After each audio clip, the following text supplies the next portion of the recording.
Solutions to Healing Our Broken Hearts, Part 6. We made it. Give yourself a round of applause. You're beautiful. You're beautiful, and you're wonderful, and you're spectacular. Give yourself a round of applause. Look at you. You're not dusty. Your hair done. You got things going on for you that's bigger than what you feel like. Everything is working out for you good. Give yourself a round of applause. Your breath don't stink. You got good eyebrows. You got kind eyes. Everything is working out for you. And it's working out for the better. So what we want to do today is we want to work on our triggers. We want to respond before we react. Matter of fact, we don't even want to react. We want to respond. We want to have control of our emotion. And the best way to get control of our emotions is through understanding our triggers. Story time. So I'm in the store. There's a woman who's trying to get assistance from a customer service rep. Excuse me, ma'am. Excuse me. Can I, excuse me, can you give me 1 second, please? Oh, so you can't help me? Excuse me? Everybody who was in the store turned and looked at her like, why? Because it was an overreaction. It was some displacement. We seen that, okay, just by her saying, hey, give me 1 second, please, it made her go into Incredible Hulk mode. Anybody who had any understanding would know that this was a trigger for her. Or maybe her mom always told her, hold on, give me 1 second. But we never know. And the best ways that we'll be able to figure out our triggers is if we know what will make us have these adjustments, that will make us have these unreasonable reactions to situations. How we can graft to become more aware of these triggers and where they fit in, how we should react. The other day I ran into a guy who had a flat tire. I seen him on the other side of the street. I turned back around, asked him if he needed some help. I know what that feels like.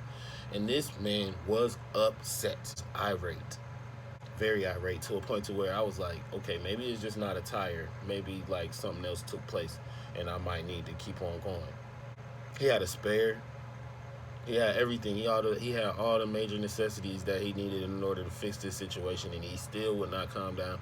I think we were like 15 minutes into it, putting it back on, and he still was upset.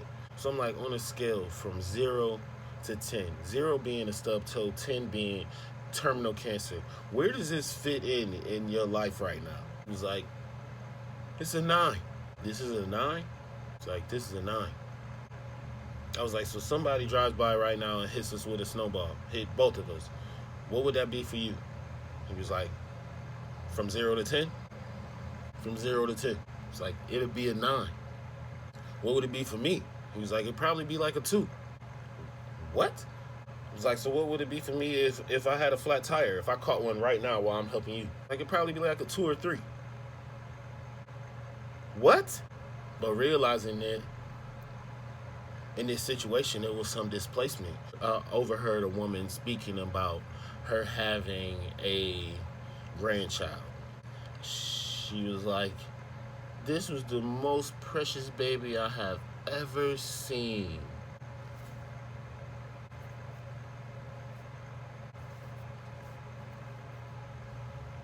And then later on in the conversation, I come to realize that she had 4 of the grandkids.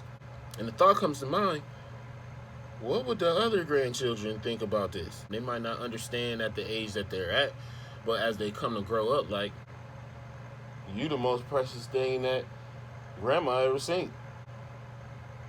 We have to identify our triggers. Where does it fit in? Is this a stub toe situation? Because you can stub your toe, it's gonna hurt. You might hop around for a little while like I did the other night, but it'll go away. Then you got terminal cancer. We looking at situations and we trying to fit it into that. We can really consider everything trivial instead of letting it bother us. If we can look at, is what this person's saying about me true? Okay, and then you'll try to pick that apart and then think on the other side. What are the things that make what this person said false? All right, for example, I have a friend whose wife says that he's a terrible father. He's a terrible person. But she tells him constantly. And you're a terrible father.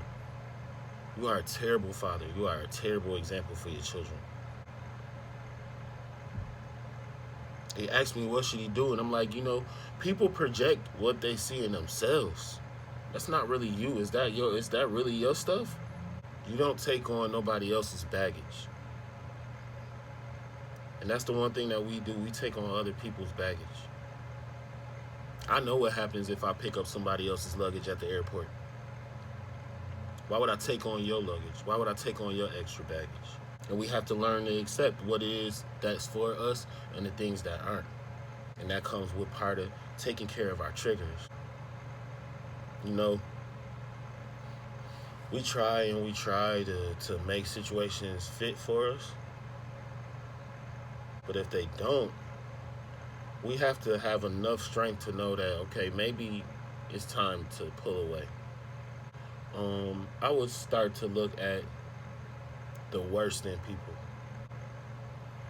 And if I can't deal with what your worst is, then I can't deal with you at all. Let's not even waste any time.